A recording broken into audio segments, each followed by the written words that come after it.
Bapak Ibu, saudara-saudari sekalian yang kekasih dalam Tuhan, mari mendengarkan firman Tuhan dari kitab Perjanjian Lama, yaitu kitab Ulangan, pasal yang ke-31, ayat yang ke-1 sampai ayat yang ke-8. Dengan judul perikop Yosua sebagai pengganti Musa. Namun saya bacakan satu ayat ke-6 berkata, "Kuatkan dan teguhkanlah hatimu, janganlah takut dan janganlah gemetar karena mereka. Sebab Tuhan Allahmu dialah yang akan menyertai engkau, Ia tidak akan membiarkan engkau dan tidak akan meninggalkan engkau." Bapak, Ibu, saudara-saudari sekalian yang kekasih dalam Tuhan, mari berdoa. Berikan kami kekuatan dan keteguhan hati ya Tuhan. Kami mau mendengarkan firman-Mu. Mampukan kami tidak hanya menjadi pendengar, tetapi juga menjadi pribadi yang mengimani dan melakukannya. Amin. Saya beri tema kecil untuk perenungan firman Tuhan, yaitu kuatkan dan teguhkanlah hatimu.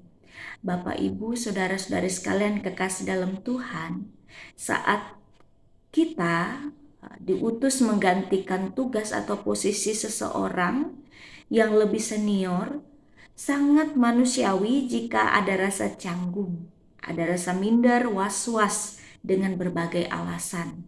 Pertama, kita bisa saja dibanding-bandingkan dari segi fisik, strategi, kinerja, latar belakang, dan berbagai macam hal.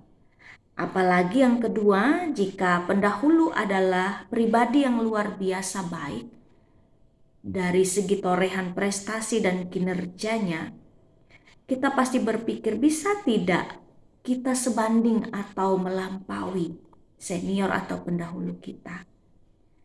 Namun jika hal seperti ini terjadi pada kita, mari hadir dengan keberanian, dengan motivasi membangun dan berjuang.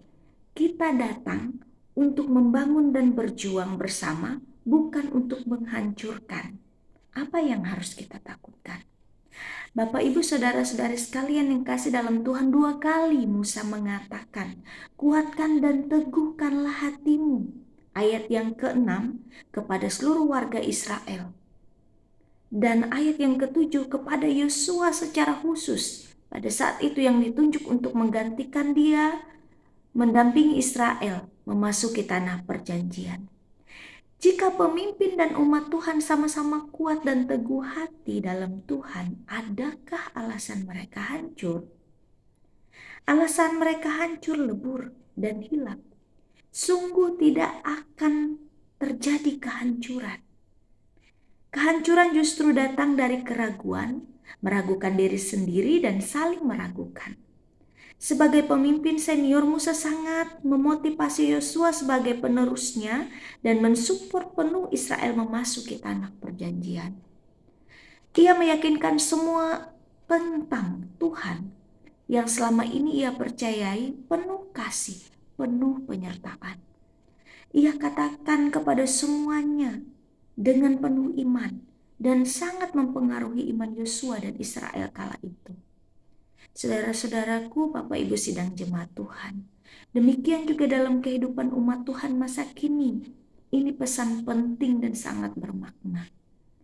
Apapun perkara hidup yang sedang dipercayakan Tuhan pada kita, sekarang ini untuk kita hadapi, baik perkara pribadi, keluarga, pekerjaan, pelayanan, dan berbagai macam perkara, mari hadapi dengan kuat dan teguh hati. Saling meragukan hanya akan membuat kita hancur dan hilang. Saling menguatkan dan saling meneguhkan adalah letak keutuhan dan kekuatan kita dalam Tuhan. Dan kiranya Tuhan selalu menyertai dan memampukan kita melakukan firman-Nya. Amin. Kita berdoa. Sekali lagi Tuhan, kami meminta kuatkan dan teguhkan hati kami, agar kami dapat menemukan kekuatan dan keutuhan kami dalam Engkau.